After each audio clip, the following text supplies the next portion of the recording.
Okay, so welcome to the third of these Kinetic Typography animated text things that I've been doing. I don't know how quick this one's going to be.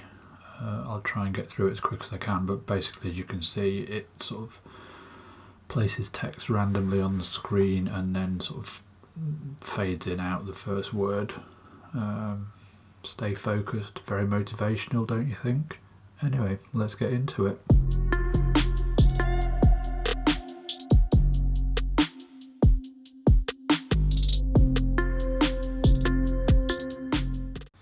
Okay, so once again I'm going to get rid of these and we'll start from scratch. So as always we need a fusion comp, so make sure your effects library is turned on. Come to effects, fusion composition, drop it in your timeline, make sure your playhead's over it and go into fusion.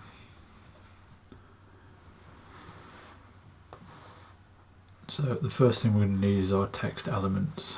Now I'm sure I should be able to do everything I want to do in one text node, however I haven't worked out how, so I'm going to use two text nodes and you'll see why as we're going along. So the first thing we need to do is sort of set things up a little bit, and we need Text2 to have the same size as Text1 and also the same center position. So we will use a couple of expressions to do that. So right click on the word size in your inspector tab, click expressions, and in this box you're going to type Text1 dot size. Note that the first T and the S are capitalized. It's important that you get this exactly right. Now what will happen is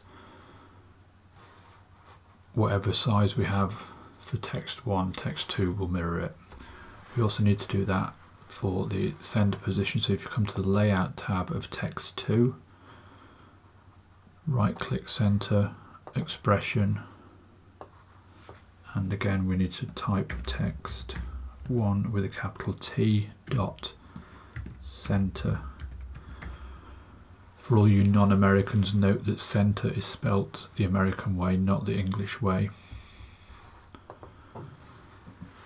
Cool, now we need to put the same text in both text nodes. So I'm going to bring Text1 into view, into the first viewer, and I'm going to put Text2 into the second viewer so that we can compare them. So in Text1, choose whatever motivational words you want. And we need to put the same into Text2, so you can either just retype it or copy and paste it the way I'm doing it. So you can now see they're both the same. I'm going to bring the size up a bit. We may well need to adjust the size later on, but we'll sort that out at the time. And I'm also going to change the font style to extra bold. Now I can't tie font together, don't know why, just the way that Resave is, so we need to go into Text2 and change the font style in Text2 as well,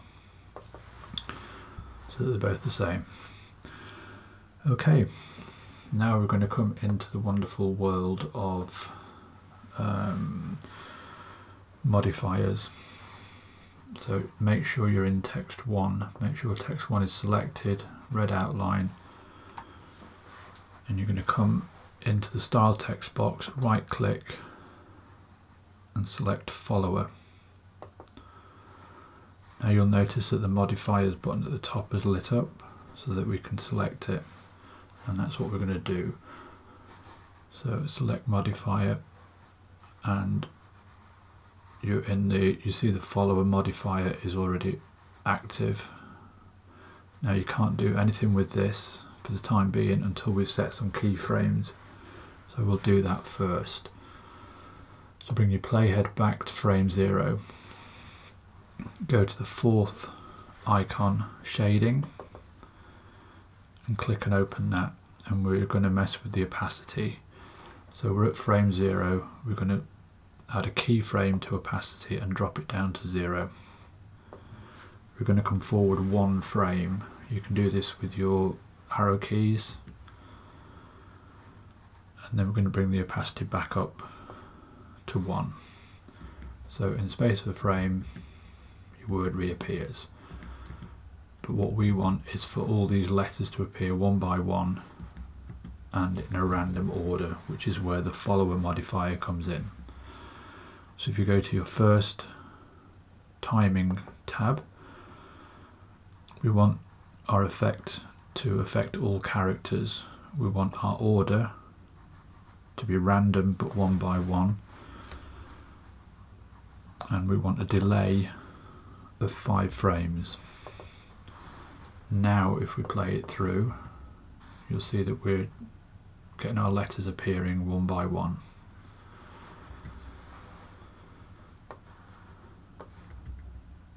So that's kind of the first part of our animation.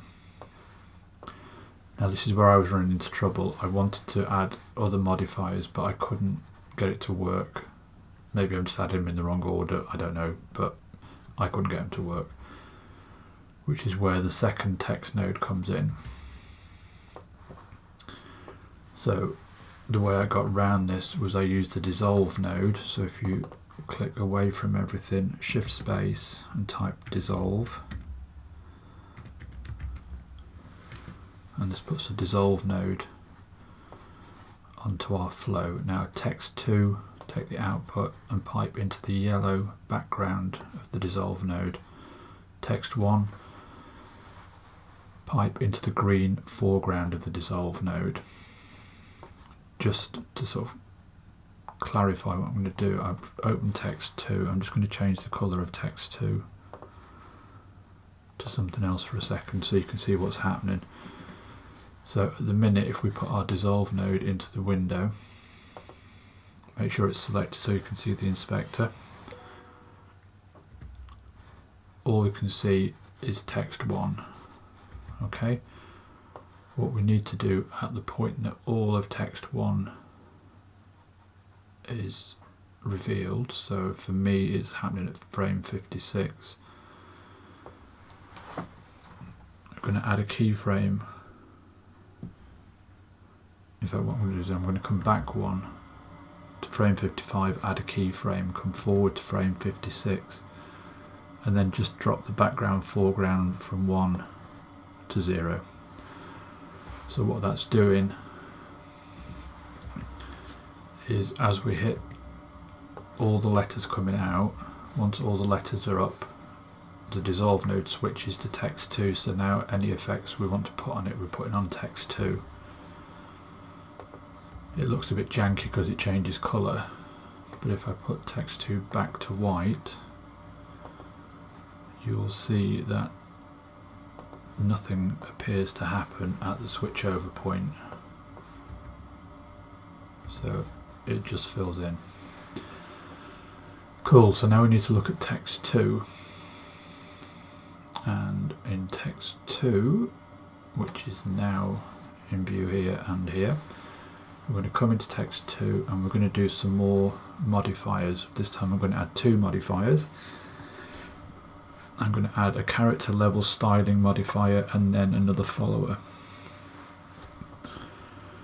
So with Text2 selected, right click and pick character level styling. What this lets us do is change the appearance of specific letters rather than modifying the whole word. In this instance, if we come into modifiers, what we want to do is just add a white outline to the word stay. So if you drag select, you can see little green indicators around the word stay. So if you come to shaders, make sure you're on frame 56 here, right click where it says select elements, select number 2 and click enable. Now what we can do is click on the text outline button, and you can see it slightly grew. So this has now got an outline around it. So if we play through, if you watch, just click to get rid of the thing. If we're watching this window, as we get the change, watch stay there, you see it grows ever so slightly. It's basically just putting a white outline around the letters of the word stay. So that's the first part of the modifications for Text2. Now the next thing we need to do is get the letters in stay to fade in and out, to just leave the outline. Now this whole modifiers gets quite confusing. We added our first modifier under the Tools tab here. That's where we added the character level shading, which then put character level shading in the modifiers. Now to add the follower to that, we need to be in character level shading. Again, in the style box or text box, right click and select follower. Now this has added a second or follower to this node. We're going to use this follower to make the STAY become transparent and solid and transparent and solid. So to do that, we are going to go to our shading tab again, and again we're going to be messing with the opacity. So at frame 56, which is the first frame where our Text2 node becomes visible, we're going to set a keyframe on opacity. We're going to come forward 3 frames and we're going to drop it to 0.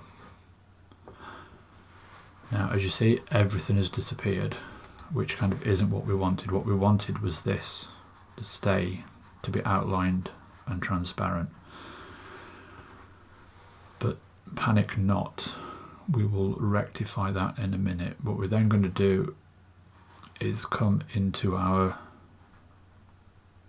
timing tab, and this time where it's got range, we don't want all characters, we just want the first 4 characters.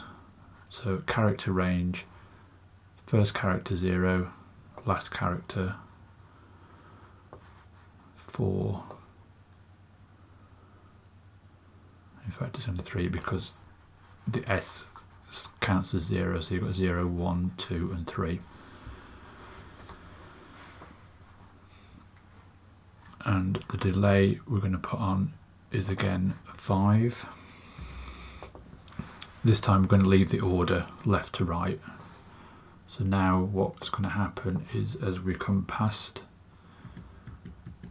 so this is currently text 1, text node 1, until that point when we're now looking at text 2, and then our letters start to fade out. And what we want is to get to that last fade point there. So it's 3 frames, I think, for each letter. So 1, 2, 3, 1, 2, 3.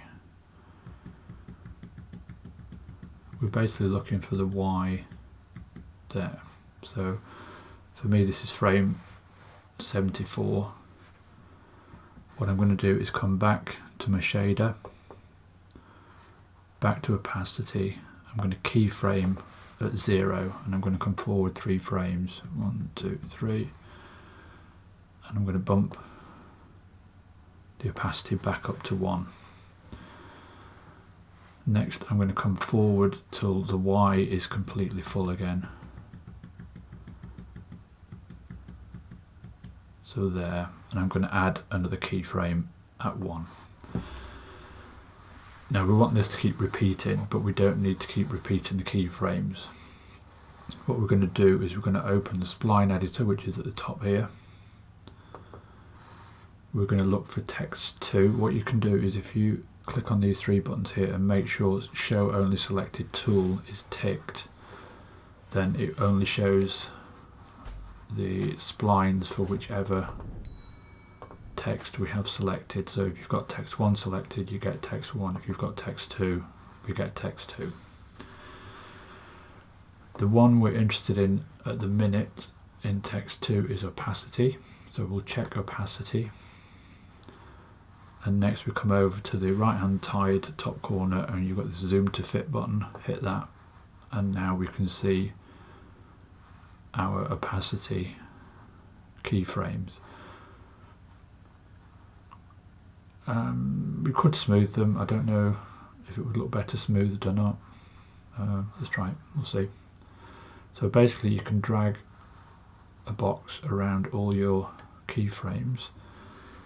So if we flatten them, I think, rather than smooth them. I don't know if that looks any better given the... No, it's alright. I guess that's kind of up to you if you want to do that. Anyway, once we've got all the keyframes selected, the main reason I was in the spline editor is to get this animation to loop. And to do that, we come down to the bottom, you've got all these icons. You want this one, which I think is the 7th I counted last night. 1, 2, 3, 4, 5, 6. Yeah, 7th icon in set loop. Click that. And now if you hold the command key and scroll your middle mouse button to zoom out, you can see that the pattern just keeps repeating. As long as your comp goes, that pattern will keep repeating. So now we can close the spline editor, and what we've got, he says, fingers crossed, is our final sort of animation. So we've got this going on. Cool. So that's the kind of complicated bit out of the way. Next we will start getting into duplicating this and filling the screen with it. Okay, so we've got our text set up. Next we're going to start duplicating it. So click away from your node tree, shift spacebar and type duplicate. And this will bring in our first duplicate node. Now we're going to use this duplicate node to put 2 copies across the top of the screen.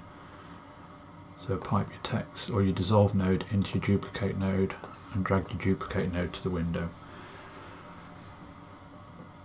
What we're going to need to do first, is we're going to need to reposition our text where we want it. So if we click on text 1, we can move it to where we want it to start, which is kind of in the top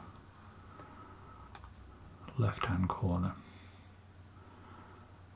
Now because we tied the center of text 2 to text 1, we don't need to worry about repositioning both because it will happen automatically.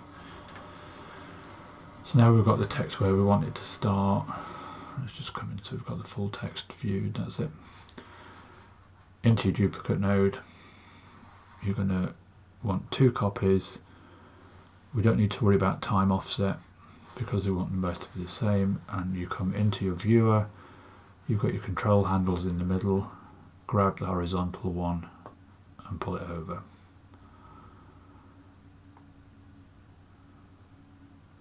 So our text is just a little bit too big. So come into text 1 and drop the size a bit. To about there. Might even get it away with it being a little bit bigger. Got a bit of wriggle room. So back into your duplicate, grab your handle and just pull it out a little bit more. Got that.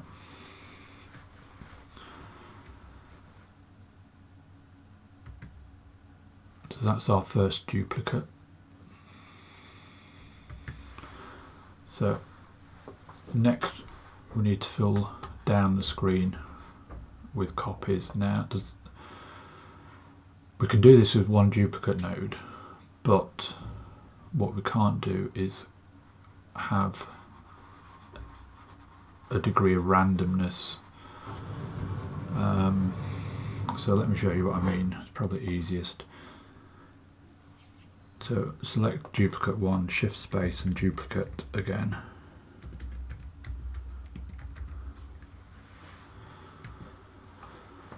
Now with this duplicate we can up the number of copies to say, I don't know, 6.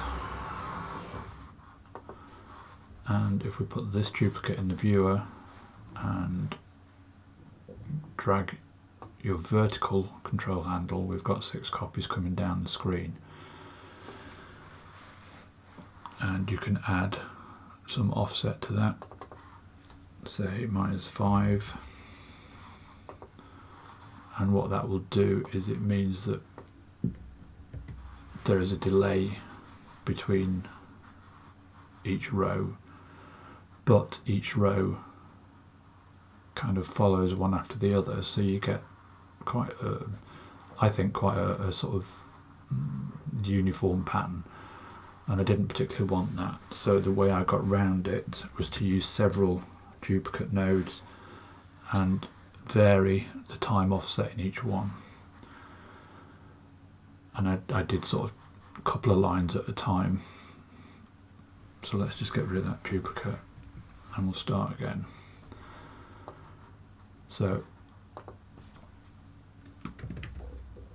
shift space bar, duplicate, pipe it in.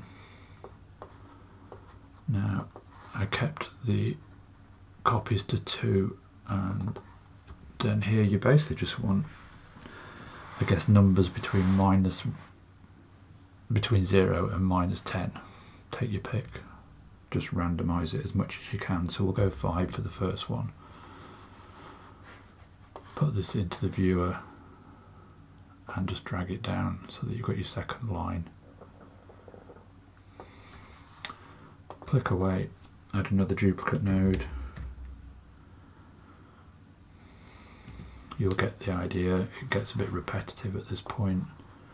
Pipe again from duplicate 1, take a second output, put it into this duplicate 3. What I'm going to do is then merge 2 on top of 3 and put the merge in the window, but select duplicate 3 for adjustment. So we had -5 last time, let's go with -1 this time. And we will bring that copy down.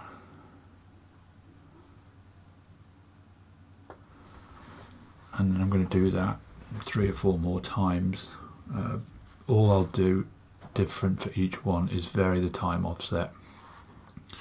It's just, this is a bit boring, so you don't need to watch it over and over. I'll speed it up from here.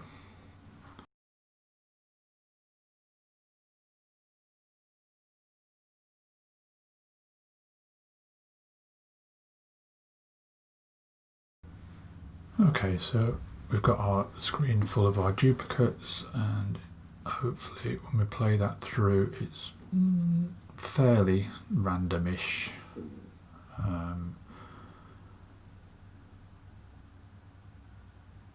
It's always going to sort of build these columns, unfortunately. I think even for random it seems to follow a set pattern, and I can't get around that, but you get the idea. Okay, so that's basically the animation that we were going for.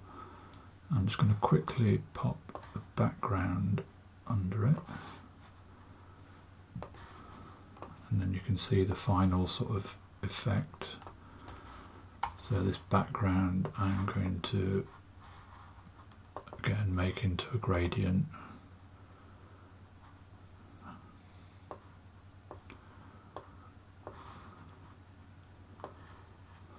This isn't necessary, this is just, yeah, whatever.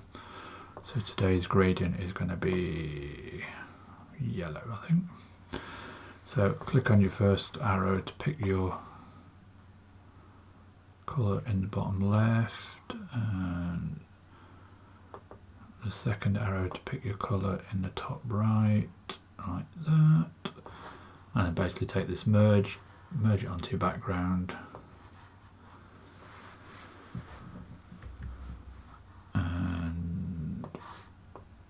has that not appeared in my viewer?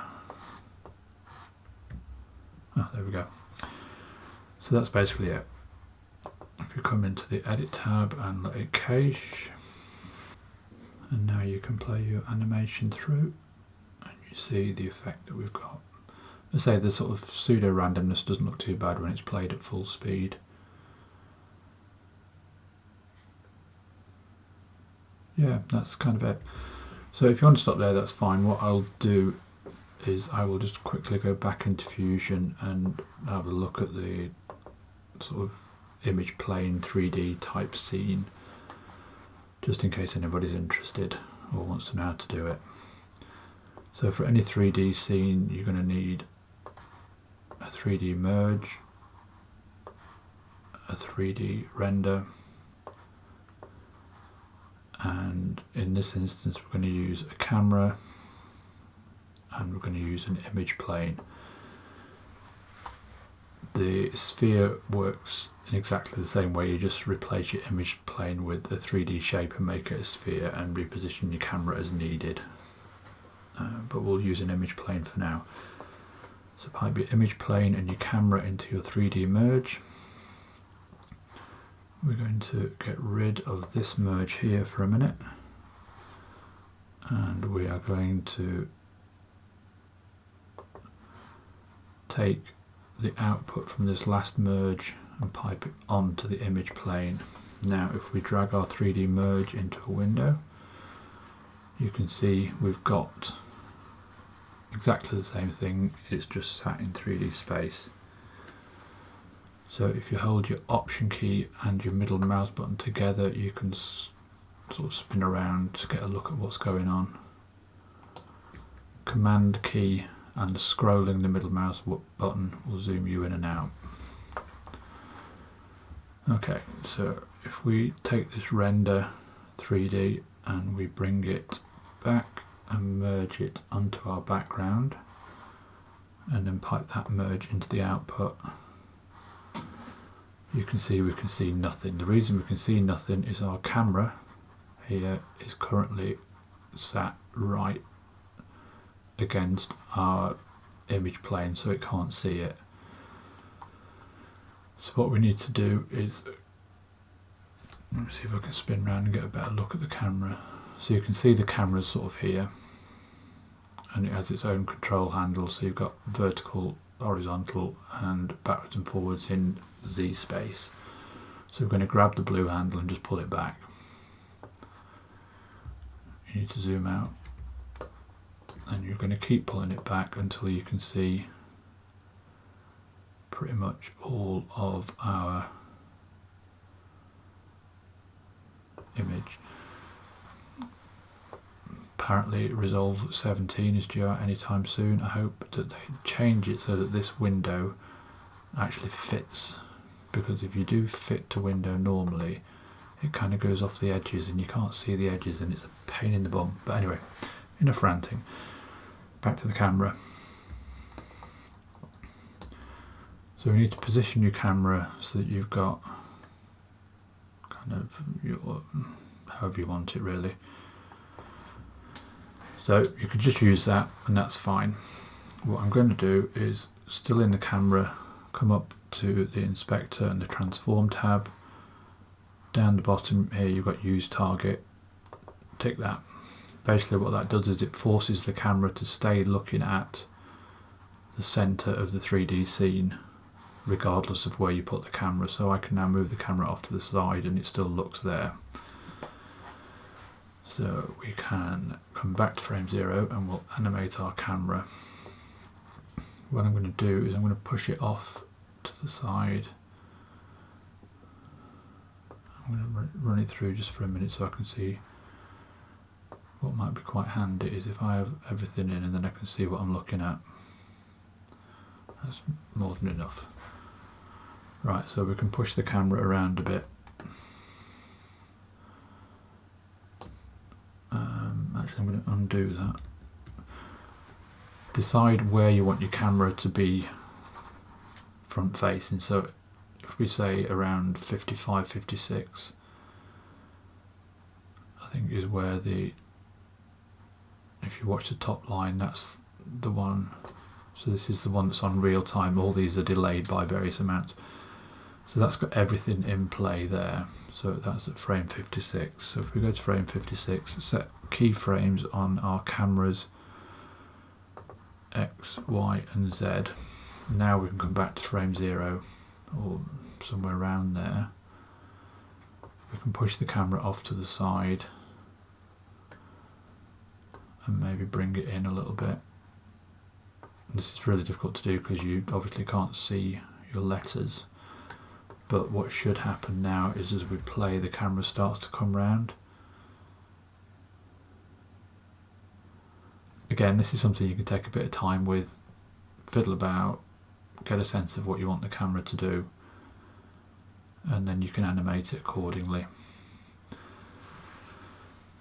And that's how to put the sort of text onto an image plane and lets you sort of animate around it. So we'll go back into our edit page. We will again let this cache and you'll see what I've done. Okay, so we end up with this sort of effect. As I say, you can animate the camera how you want. That's just a quick example of how to do it, if you like.